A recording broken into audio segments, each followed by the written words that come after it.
The following is a Shaw Public Affairs presentation. The first thing we must do is find out exactly where we are financially in this province and then tell the truth. At the current time, we are $550 million short on the Columbia River Treaty deal. We made a deal that was a monstrous blunder. And I want to warn this government, wherever it is tonight, that we will not tolerate any cutbacks or any additional charges limiting the pioneers of this province to health care.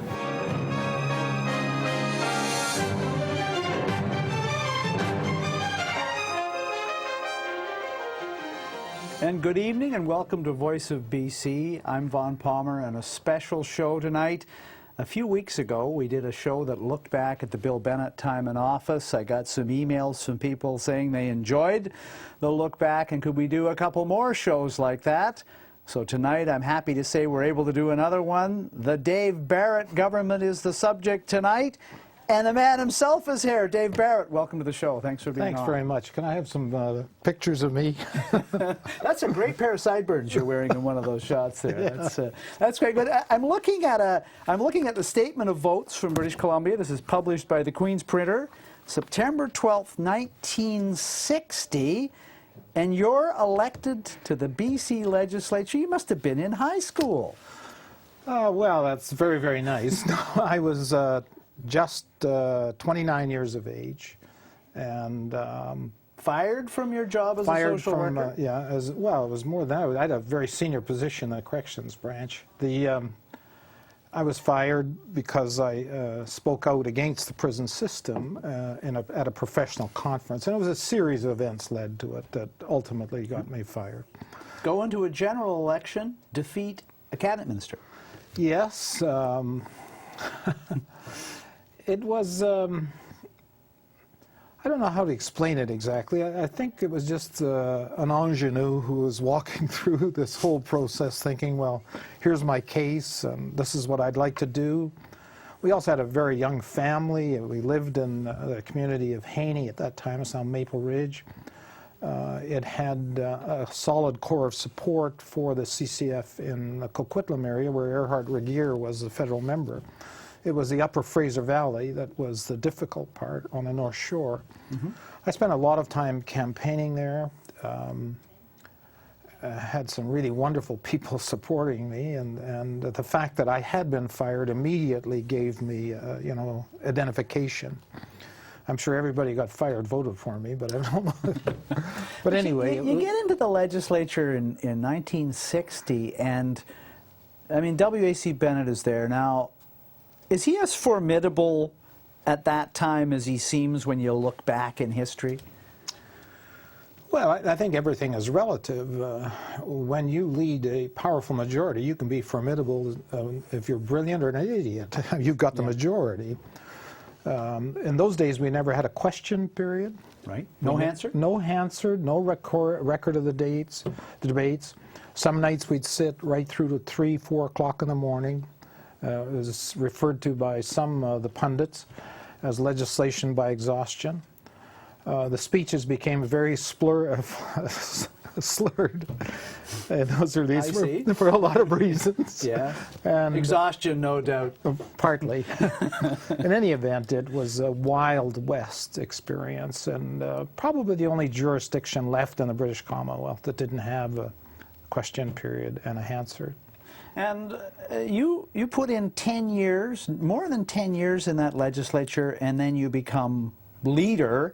The party is the CCF when you start, but by the time you're leader, it's the NDP. I was elected the last time we ran as a CCF for my first election, and then ultimately did become the New Democratic Party.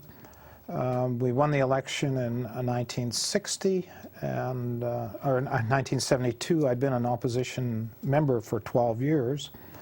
I had been leader for I don't think it was more than a couple of years, and that was it. We talked to people about the things that you brought to office and to style. We went and found people, some of them people that were around then, and This is an interesting comment because this came from almost everybody, but I think this puts it quite well. Andrew Petter talking about the style you brought to politics. Andrew then was an executive assistant in that first government of yours. Here's Andrew. W.A.C. Bennett had won election after election by creating this image that the people running against him were these dour and extreme socialists. There's no way to characterize Dave Barrett as dour, and he did a lot to diffuse any sense that he was extreme simply through the use of humor. And probably the best example of that is he had signed the Waffle Manifesto and was supposedly aligned with the waffle wing of the New Democratic Party at the time, and W.A.C. Bennett tried to make a big issue of this and said, you know, Dave Barrett was a waffler and he was with the waffle. And Barrett's response was, if he keeps calling me a waffle, I'm going to call him a pancake. So the sense of humor turns out to be one of the things you use in a province where politics is pretty ferocious.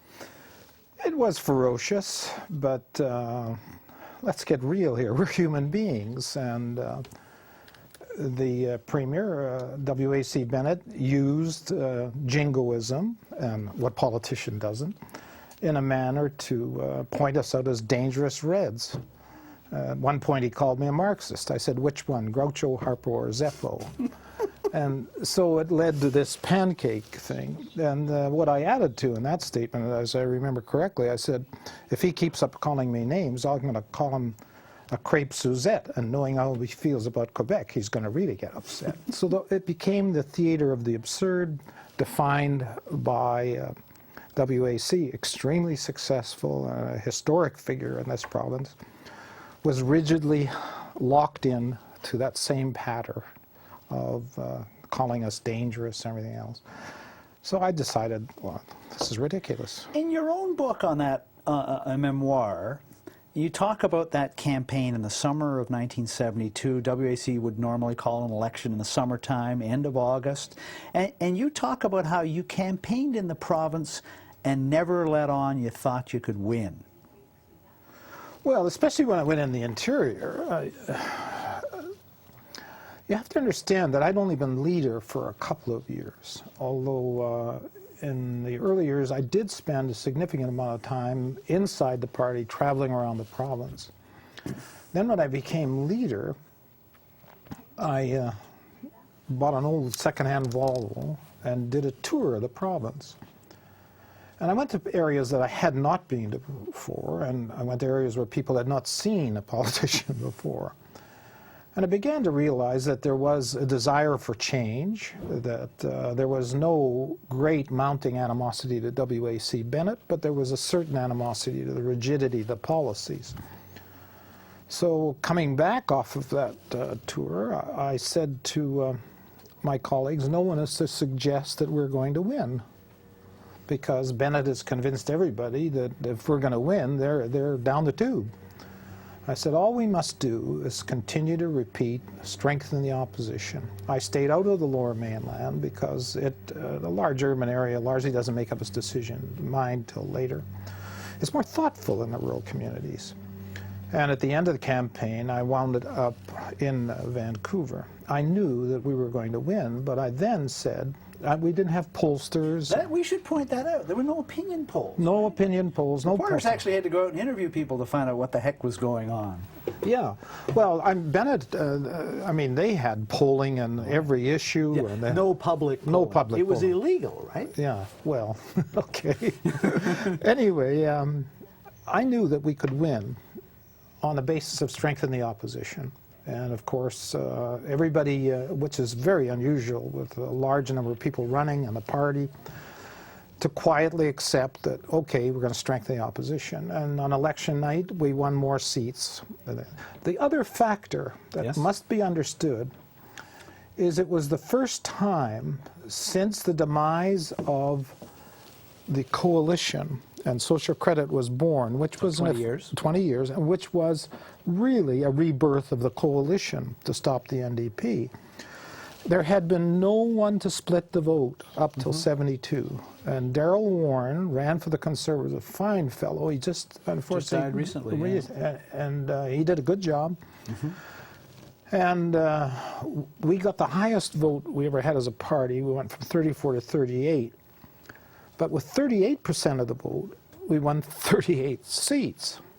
Which then was a majority. Yeah, Good, so big one. Big one, majority. yeah. And then the next election, we got 46% of the vote and lost the election. Yes. So Yeah. the old establishment that is still here today, still controls the politics of this province, moved back into that coalition, just the same as they did against Carol James in the last election. And the proof of the pudding is, where were the Conservatives? They're now hating Liberals, but they were making love to them in BC, hate them in Ottawa. Jim Hume, who covered Dave Barrett campaigning, offered us a comment on what it was like to go to a Dave Barrett rally on the election campaign. Here's Jim. It was always fun to travel with Dave Barrett on a tour of the province. Every speech would be the same, but always delivered with Shakespearean oratory, and he had that great that great little spiel where he would take off his jacket and throw it across the stage, and then he would take off his tie and throw it across the stage. And his meetings would end with evangelical fervor, the crowd on their feet, all bussed in from various NDP organizations, but who cared? It was just a glorious night of vaudeville. You know, when you cover election campaigns nowadays, you don't see this, right? People don't give these incredible speeches to these huge crowds. I used to make very serious speeches, and I found that I was a substitute for Somonex for half the audience. I never threw my jacket because I was afraid I wouldn't get it back, but... Especially if it went to the press. Yeah. On the other hand, with ties, I had a heck of a job tying them, so I never untied them. If I took it off, I just took it off and left it there. But yes, indeed, I found that to make an abstract speech to people about things that are very, very serious is extremely difficult in terms of the complexity of the public that you're talking to. If it's a conference, a professional conference, or a convention, is something else. But an election campaign in those days was not covered massively by television. And images were not created by how you appeared on television. That was coming. It was still radio was the biggest central communication, plus the meeting itself. And no matter what your message is, if you're going to bore the audience stiff, you're going to lose their attention. So I made self-deprecating jokes. Someone asked me why I quit playing rugby. I said I didn't quit, I just swallowed the ball, you know, this kind of stuff.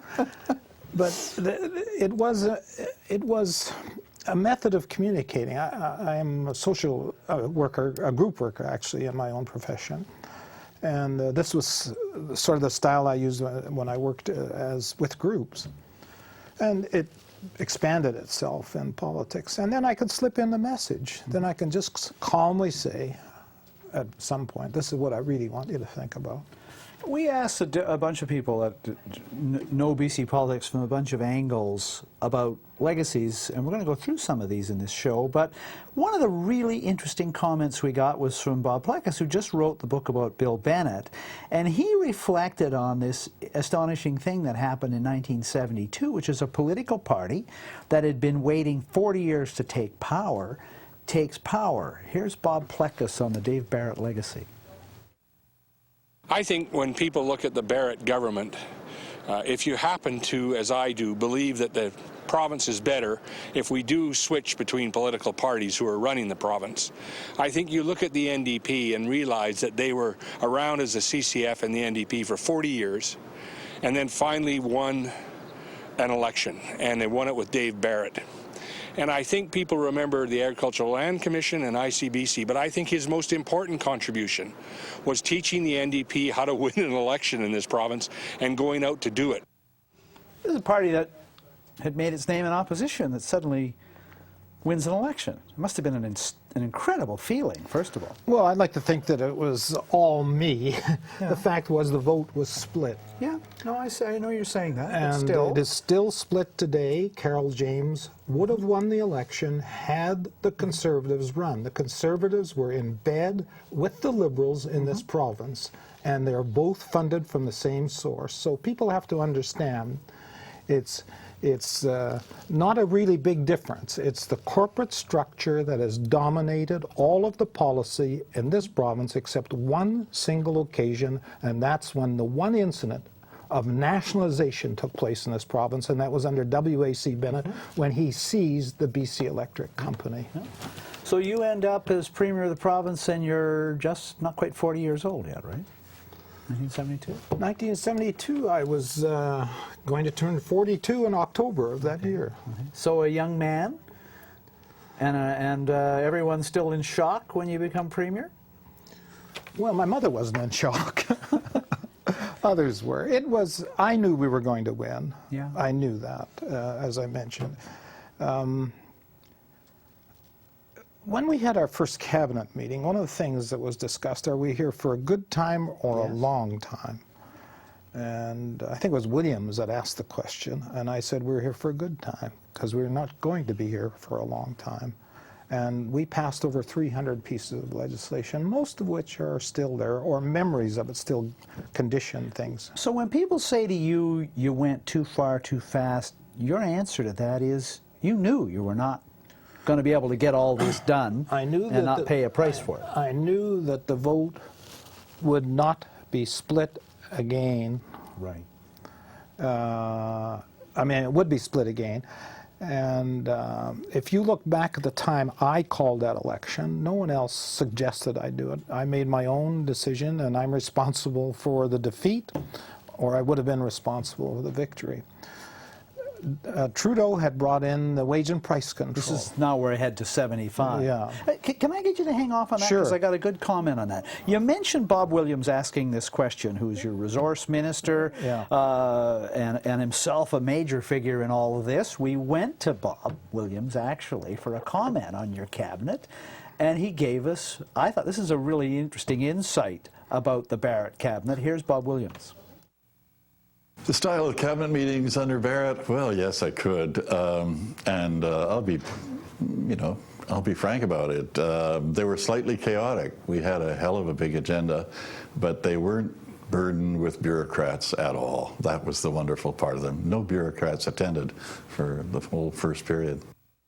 So this is a room full of politicians.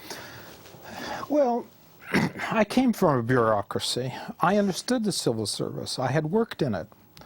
And I'd worked in the civil service in St. Louis, Missouri after I finished my master's degree. And it was all the same. It was the same kind of conditioning and role-playing and everything else.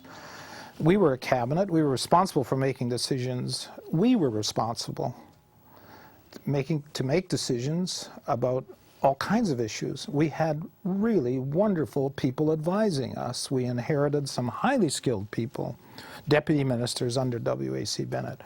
There were a lot of professionals who we relied on, but they were not the politicians. I expected the cabinet ministers to take questions back to their deputies and formulate an opinion based on the political philosophy that we represented, tied in with the needs of the community. So I expected them to work, and they all worked very hard. So there was no need, unless we wanted to draw a specialist back into the cabinet for some further explanation of a particular problem. It was my decision, nobody, just the politicians, simply because we had such an agenda. And I relied on the competence of the cabinet, and I want to tell you, I had a very, very good cabinet. We had some riotous debates in there, and that's when power's wonderful. Did you actually, they always say you said at one point to the cabinet that some kind of a line about they had 16 votes, but you had them all, or something like that? Oh, I never thought of it. That's a good line.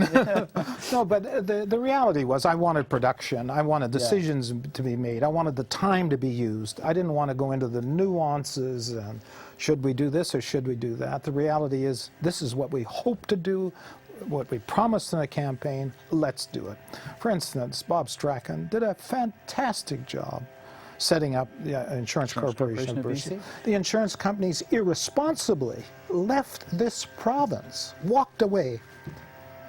And then some of them came crawling back later on saying, could we do business here? And I told them, go to hell. And ICBC is still here. And on that note, we'll take a brief break, our interview with Dave Barrett, and be right back. Stay with us. That's good. Thank you.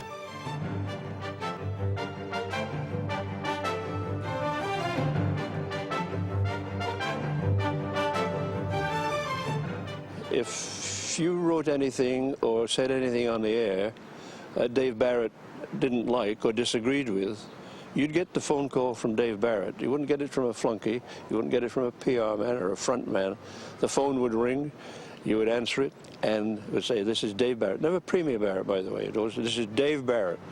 And from then on, you just took the receiver away from your ear because you knew the launch was on and you were in trouble.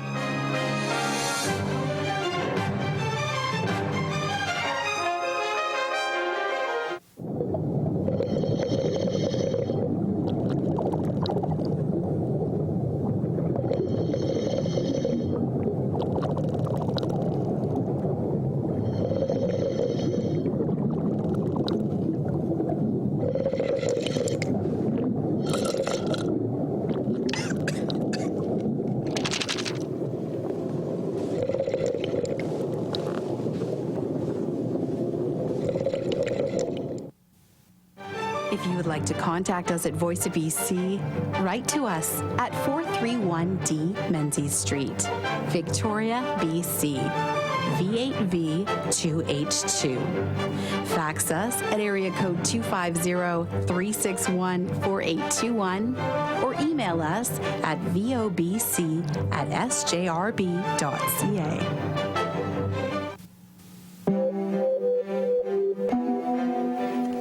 Changing the world. I am helping people learn to help themselves. I adopted a project and I'm building a team. I'm putting books in schools. I am making a difference. I am changing the world. I am making room to read. World change starts with educated children. What are you doing this weekend? Certainly you had a sense of, possibilities that I think doesn't exist today. You had a sense that government really could do something for people. I think W.A.C. Bennett had shown that government was a positive instrument in terms of economic development, in terms of transportation infrastructure, but not so much on the people side. And here came Dave Barrett with a vision for pharmacare and a view that government had a major role to play in the betterment of people's lives. Welcome back to Voice of BC. Special guest tonight, Dave Barrett. And looking back, the thing that surprises me about governments is governments come and go, policies come and go, governments bring in big changes and they get swatted away when you have a change of government. Just as we went away, we were talking about ICBC, and here we are, 8 or 9 premiers later, and the Insurance Corporation of British Columbia is still controls about 90% of the auto insurance market in British Columbia. And this government today is very, very proud of ICBC. Are you surprised that it has survived and thrived so long? Well, the question has to be, who isn't proud of $6 billion worth of assets owned by the people of British Columbia? We set up the Municipal Finance Authority when I was Minister of Finance to do our own internal funding. Part of that money came from ICBC. Those assets belong to everybody in this province. They pay cheaper car insurance and they have other services out of their own money through that corporation. Why would anybody, left, right, center, upside down, awake or asleep, change it? They wouldn't dare change it. It's too successful to stop. They'd have to find alternatives for significant funding. That's a reality. And everybody that was involved with it in that cabinet. The biggest furor of your time in government, I would say, must have been, and it's almost the first thing you did, is what you did with agricultural land. Well, I will confess today that I was implementing the old Conservative Party's policy. Really? Of conservation. There was a justice on the bench named Norris, John Norris, who was a T.J. Norris, famous jurist in this province, who worked for the farming communities as a lawyer at one point, and had been advocating for years the preservation of land in the Fraser Valley and agricultural land throughout the province. This was a conservation issue. You were accused of communism at the time. Well, W.A.C. Bennett accused me of Marxism, and again, I said, which one? Groucho, Harpo, or Zeppo? I mean, it was an absurd accusation because there was a record in this province of serious people deeply concerned about saving that farmland.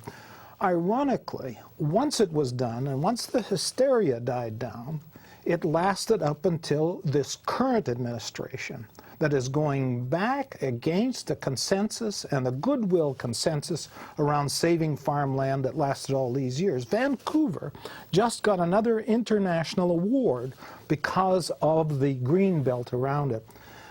Conservationists, sensible business people, and certainly the agriculture community needs that limited land in this province. And before we went on the air, you were telling me that like your government froze everything. Yes. Then everything had to be classified. Right. But the classification is all done by land use experts, right? Not me.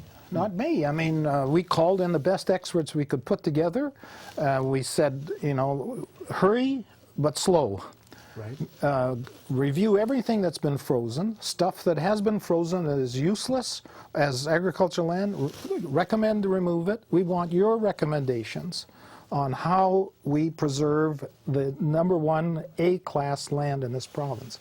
It functioned up until the election of this Liberal administration.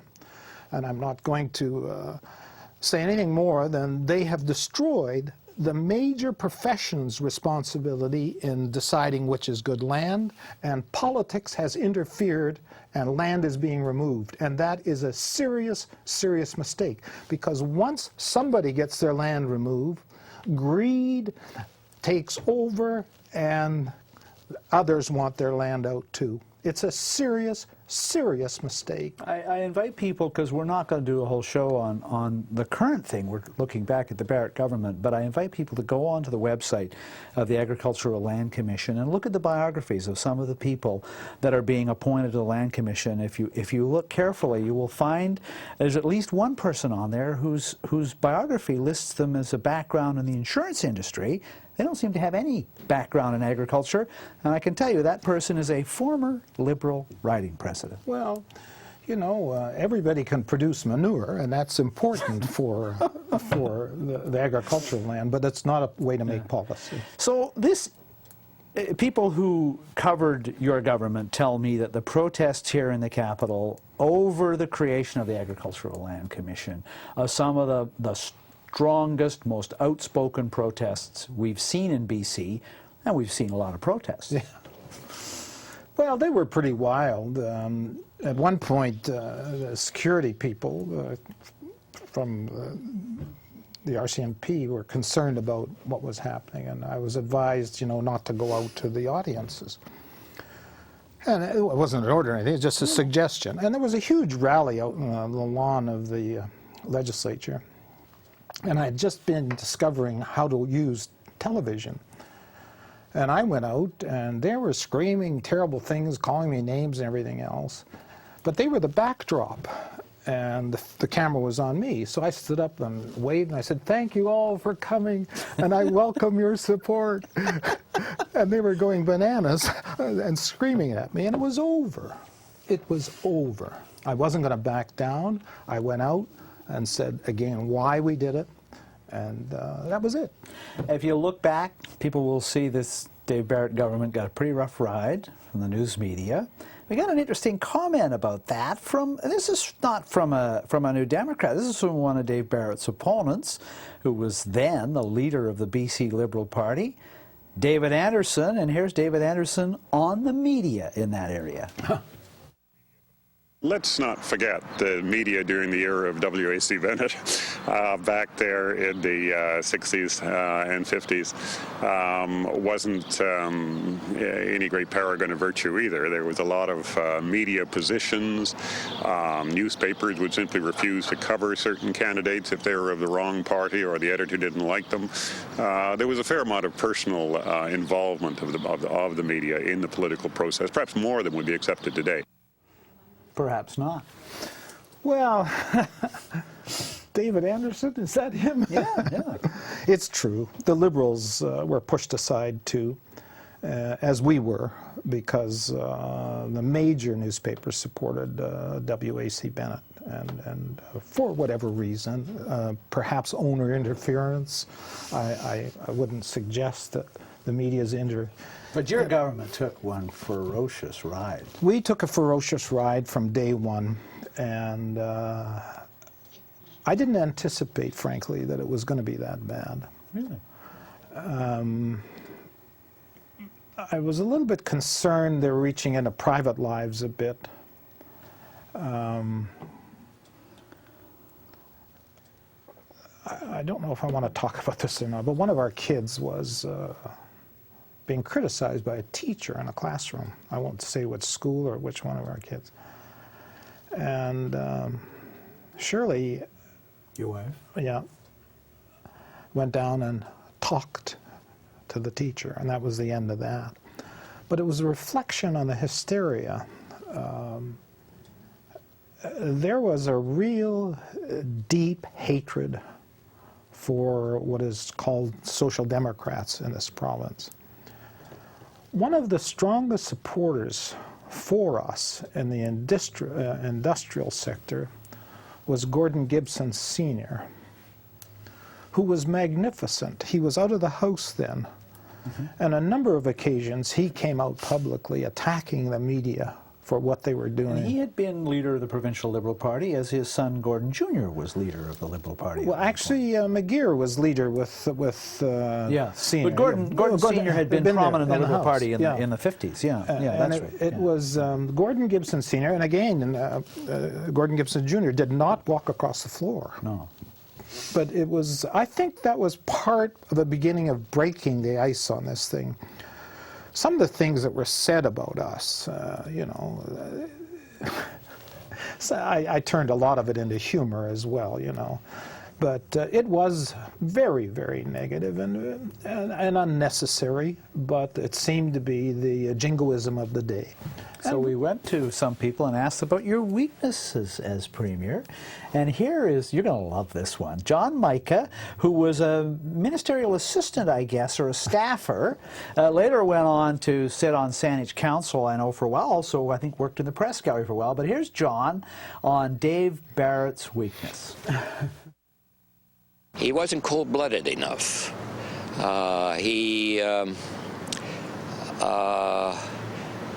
Politics requires some fairly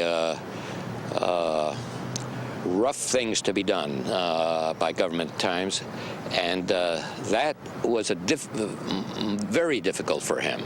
I think he just didn't have the absolutely ruthless streak in him that most successful politicians do. So you're managing this government for 3.5 years, and John says you weren't tough enough even on your own colleagues. What's the point of being ruthless?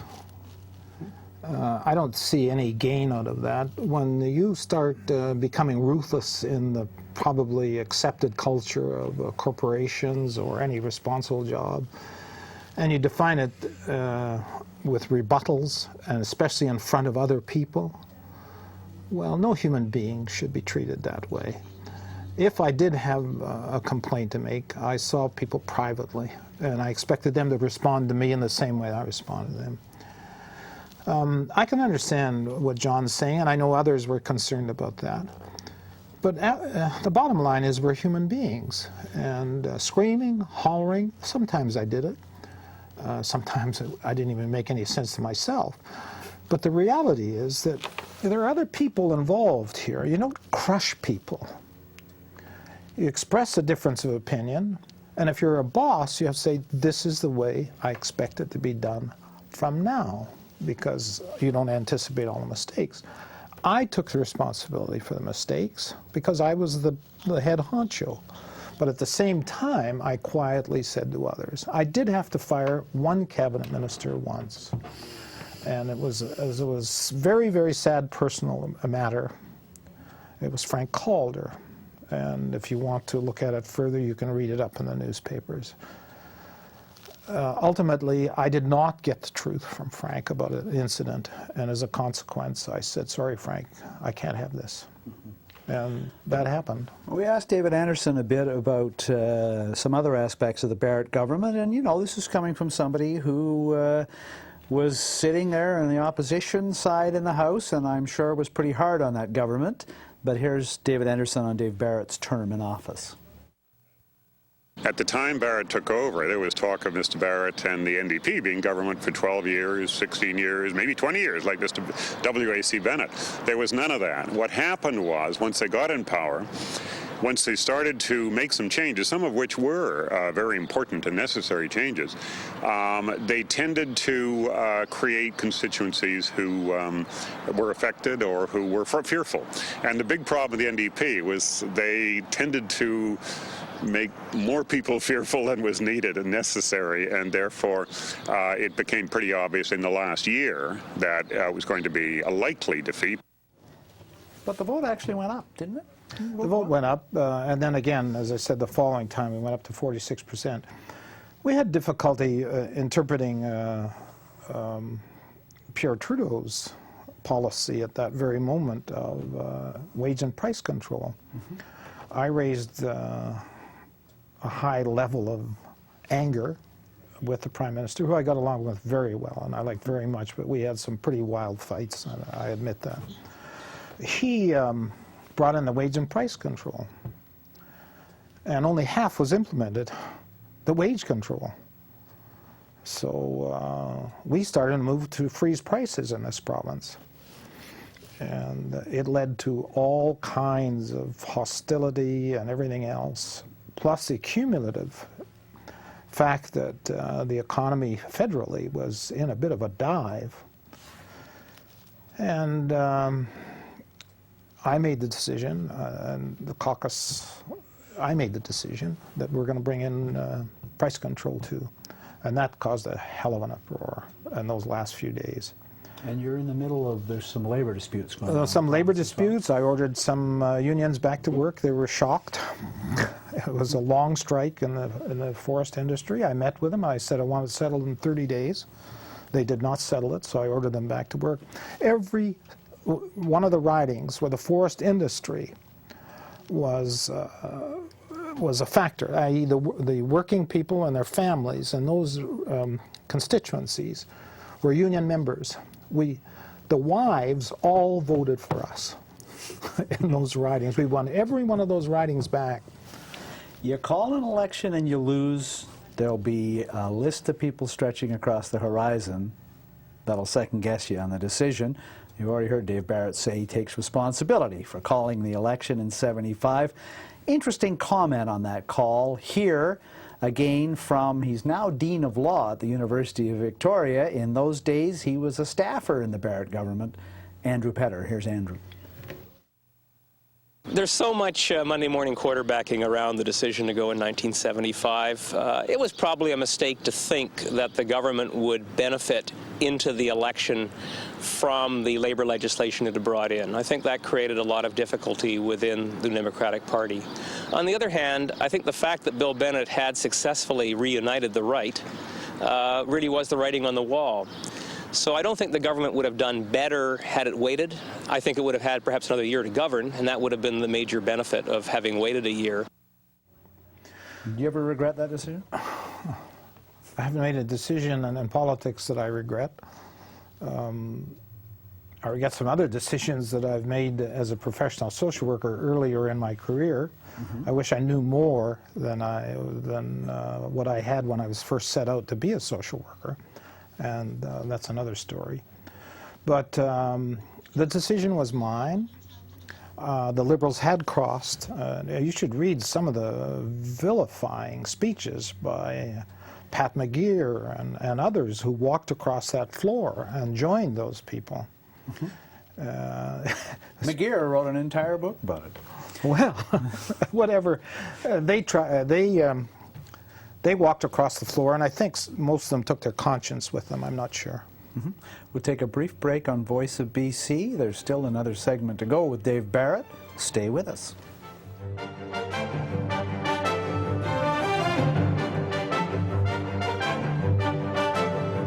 Most people will put Dave Barrett in the populist category. In fact, I recall in '72 when he was first elected, there was a rumor going around that he was a admirer of the very controversial governor of Louisiana, Huey Long. And so young executive assistants were running around reading that novel, The King's Men, based on Huey Long's life. I often wonder whether that was apocryphal or not, but clearly he's populist with a very big P.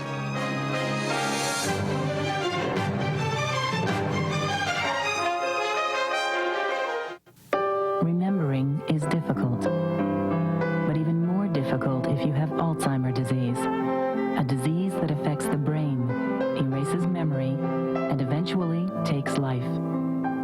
The Alzheimer's Society is fighting back. It provides support, information, and funds research into finding the cause and a cure. Until then, remember this.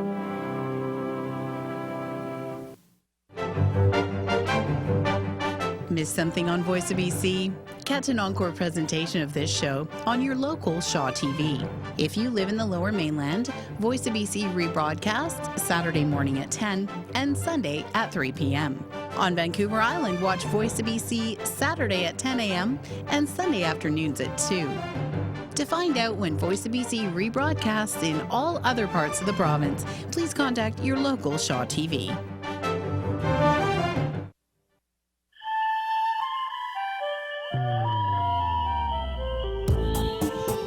You've seen a Canadian $1 coin, so you're probably familiar with the common loon. It's no surprise that this water bird represents our country. Have you ever sat by a lake and listened to the loon's haunting calls? You probably wonder what all the noise is about. Its calls can mean anything from, "I'm over here," to "stay away." Humans enjoy Canadian lakes just as much as loons do. But if we're not careful, the weight from our boats can destroy their nests. And lead sinkers and jigs can poison and kill loons if they swallow them. So here's how you can help. Keep boats away from nesting areas and swimming birds, especially ones with chicks too young to dive or fly away. And if you're fishing, use non-lead sinkers and jigs so you won't harm the loons. And that's just a start. If you go to hww.ca, you can learn more about loons and find ideas on how to help protect Canada's wildlife. That's hww.ca. Dave used to say to me in particular, and I think to others privately, you know, there's never been a government like this in the history of British Columbia, and there probably never will be again. And I thought, oh yeah, more of Dave's hyperbole. But you know, he was right. He was absolutely right. And welcome back to Voice of BC, and we are looking back at the Dave Barrett government and with Dave Barrett and looking at some of the stuff that's happened since then. It must have almost made your head spin to be out, having been in for 3 years and a couple of months. You had to get yourself back into the House because you lost your seat, barely, by about 10 votes, right? I was very tired. Yes. And that was my own fault.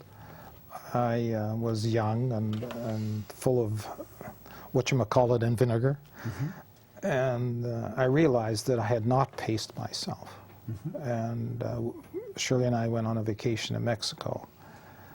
And I realized how much I needed that break in terms of the loss of energy, just the straight physical tiredness. And so there was a good interregnum, and I took advantage of it. And then when the party was said, I wasn't sure I wanted to run again. Yeah, I wondered about that. I still had my option of a career in social work, certainly not in Canada very well. But nonetheless, I had a good rest. I ran in that by-election. The pundits were saying I couldn't win in Vancouver East. The only one who was saying that I was going to win hands down was Wasserman. And I grew up in the East End. My family was known in there, especially my father and my mother. So on election night, we had 72% of the vote. So I think we won. Williams gave up his seat in the House, and that's you ended right. up as the member Bob for gave up East his End. seat. And it's funny, interesting you mentioned Wasserman. I remember very well reading the Vancouver Sun the day after the election in 1972, reading Wasserman's column. And that's where I discovered, and I think a lot of British Columbians discovered, that the new Premier of British Columbia was Jewish. Because I think a lot of people didn't know that. Well, that's an interesting thing. If my name had been Goldberg, I wonder if I'd been arrested, if I'd been elected in the first place. This is a racist province in history. My predecessor in the riding that I first won was a Sikh, Narendra Grewal. And he lost that seat in that election by close to 4,000 votes. And one election later, I win by 2,000. Narendra, unfortunately and tragically, committed suicide because of a cumulative effect of the racism that was ugly during that campaign. And people should remember that racism in this province was always here. And only since the last 10 years have we begun to see a heavier integration and an appeal to the Chinese community for votes and the Indo-Canadian community for votes. 2 weeks after the election, Alec McDonald and I were in Chinatown. Attorney General. Yeah. And we announced that we would not be making a bid for the Olympics, that we would build community recreation facilities throughout this province. And one of the first was the Chinese Cultural Center. And the Chinese community was stunned. We did that with the Italian community. They weren't so stunned. But we developed, instead of going to the Olympics, it was an opportunity. I made the decision to cancel the bid for the Olympics and put the money back into the community throughout this whole province. We have facilities standing now, to this day, utilized by those communities that would never have been there if we'd gone through with the Olympics. You're in the legislature, back in the legislature in a by-election in the spring of 1976, facing the next Bennett across the floor of the House. One of the people we talked to who mentioned Bill Bennett and mentioned your approach to him was somebody else who was a minister in your government, Norm Levy. Here's Norm. Well, Barrett was pretty hard on him, you know. He used to refer to him as a mini-whack and the junior kid. But finally, he kind of stopped it. But he had a rough time because he didn't have the experience. He wasn't a particularly good speaker in the beginning. He became a good speaker afterwards. And we were kind of restless with this guy being, but mind you, he was the government, he was the Premier, and you can be as hard-nosed as you want, but if he's the Premier, he's the boss. Did you ever feel like you sort of established a rapport with Bill Bennett? No. No. Tough guy to get to know? It's difficult to answer. I mean, there are many views on human behavior, and so I won't select one. But it wasn't there. And he actually expelled me from the House for a historic amount of time. But it was because I was refused a particular right under the orders of the day to repeat a question. But no, there wasn't much between the two of us. But that isn't always the case across the floor of the House. It is with some people. It is with some people, but other people you see personal connection.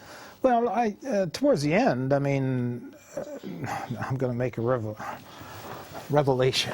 I was approached by a backbencher from the Socreds to cross the floor and join them, and the message came from WAC. It's all history. And I said, it's very, very kind, and I'm honored, but forget it. But there was a bit of rapport with WAC Bennett. And he was tough. But I remember trying to fix a date to get out of the House. And I went over and sat beside him in the House, which was not done with WAC. And he looked at me, he looked up the press gallery and says, There he is, there he is. No deals, no deals. He's pointing at me. And I'm really getting hammered, so I quietly, but loud enough for the press to say, I'm not here for a deal. Let's have an arrangement. And the whole place laughed, and the WAC laughed. There was, if you confronted him and stuck with it, he would turn a favor. But if you capitulated in front of him, you were finished. And humor was the only way to get him to ease up. I did not find that in my relationship with his son. Frankly, there was no relationship. And it was different, father to son. And the two of you were in the house across from each other for a long time. Let's go to a few comments. We couldn't possibly get through all of them, but a few comments on legacies and Dave Barrett's time in office. Here's the first one. I think this is Norman Ruff. I think most observers would immediately point to ICBC and Agricultural Land Reserve, and that's because they've lingered on. I mean, the slogan in 1975 was, "Don't let them take it away." But they meant much more than that. And I can't help thinking, sort of today, 2006, people remember those two policy areas. But this was a social democratic government, and they tried a lot of other things in the field of social policy. And of course, the major forestry review took place at that time. A lot of other things happened, but they've been pushed to the background. Well, being remembered for those two things is pretty impressive, but what's your reaction to that comment? Well, I think there was a lot of other things that were equally important. There was the Human Rights Commission, and we used the Archbishop, or the Bishop Remy DeRue for the Human Rights Commission. There was the new Labor Code, which is still the core of labor negotiations in this province. There was assistance to small businesses. We did get involved in investing public funds to save regional economies, which makes sense. Every government should be concerned about a dependent regional area and assisted. We amalgamated some of the communities, Kamloops and its surrounding, and Kelowna. I'm sorry that we didn't do others as well, since we were in that pot anyway. We should have done it. And no one's touched that one since then. No, I think people in the press gallery would say, you know, this question period, somebody had to create it. We didn't have one. You couldn't ask the Crown every day. Well, questions. No, we brought in Hansard, we brought in question period, and the opposition effectively used it. Yes, that's what it's there for. It's an opposition tool. The Hansard is a tool as well. We left that as a legacy in terms of that. There was so much we did, and the cabinet ministers were free. They had to state what they want in front of me in a cabinet meeting, and there were no bureaucrats there. This was a political decision. And I'd ask other cabinet ministers sometimes to stay back and we'd discuss this further. But yes, it wasn't just me. It was the power of the men and women in that room who really changed a lot in this problem. Before we're right out of time, I want to get this one in. This is Bob Williams again, who offered us some of the better insights on all of this. And he's talking a bit about Barrett, but also a bit about politics and the changes in politics. Here's Bob Williams. I guess the way politics have changed is it become, like the rest of the world, it's become hopelessly bureaucratized. So all politicians are now managed. You don't see the real person. You hear the manager's words in the politician's mouth. That could never have happened with Dave Barrett or the rest of us. Not managed, not handler? You didn't have handlers surrounding you? Well, no, we didn't have handlers. What did we need them for? We knew what we would come there for. We knew what our antecedents were. We recognized the people who had pioneered. J.S. Woodsworth, Tommy Douglas. There were kinds of people in this province, Ran Harding, who was an MLA, many, many others, names who I wish I could tell you all, who had stood up in that house and fought for those things for a very good reason.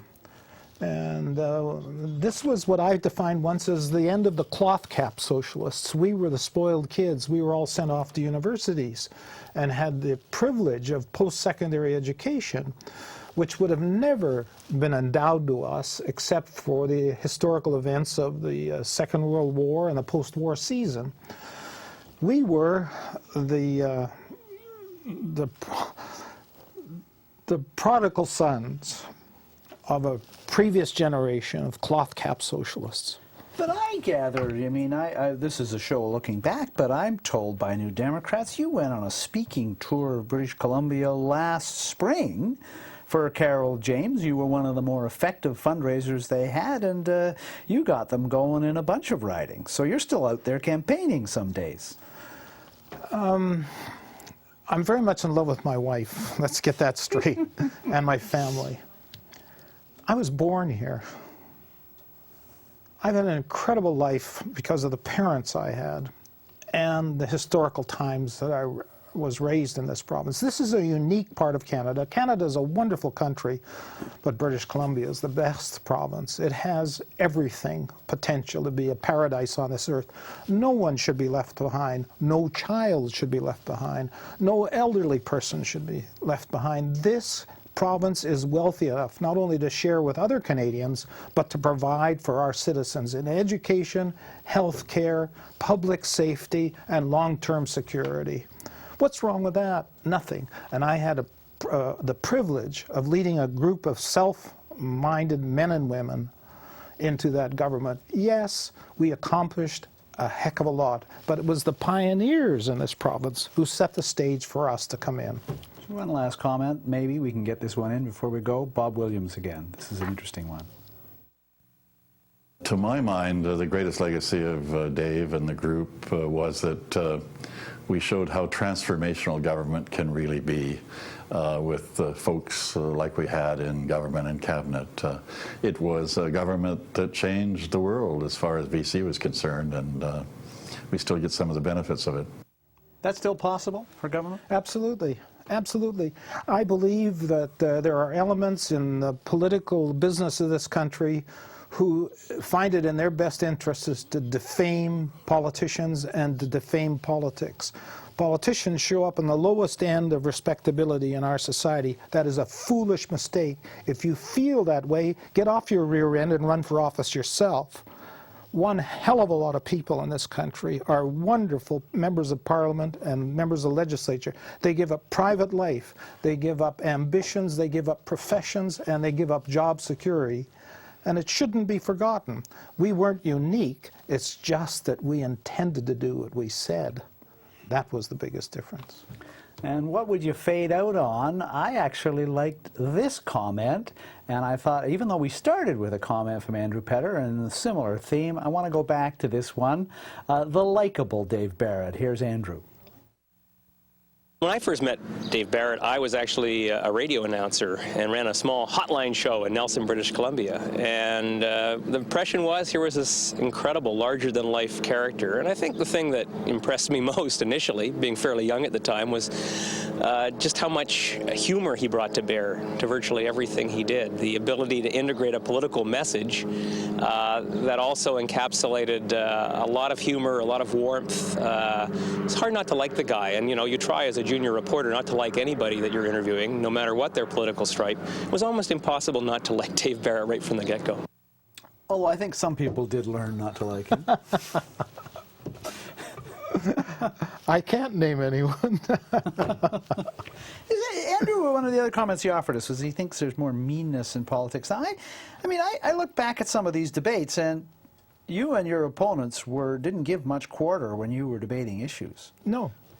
No, I was thrown out of the house fighting for a 20-year-old widow with a child whose husband had been killed in a car accident, but he didn't. He was injured. He died 10 months after the accident, and the insurance policy said 9 months, and that's it. So I stood up on the floor and I raised hell. And finally they threw me out. And I'm glad I got thrown out because it made the point. That woman got her money. That's what an MLA or an MP can do. And we could probably get another hour out of this guy if we had a few more questions, but the time is up. Thank you very much for being on the show, Dave Barrett. Thank you for watching tonight. It occurs to me we should do a couple more shows like this that look back, but Bill Vander Zalm, put down that phone. We're not thinking of doing one on you. Good night.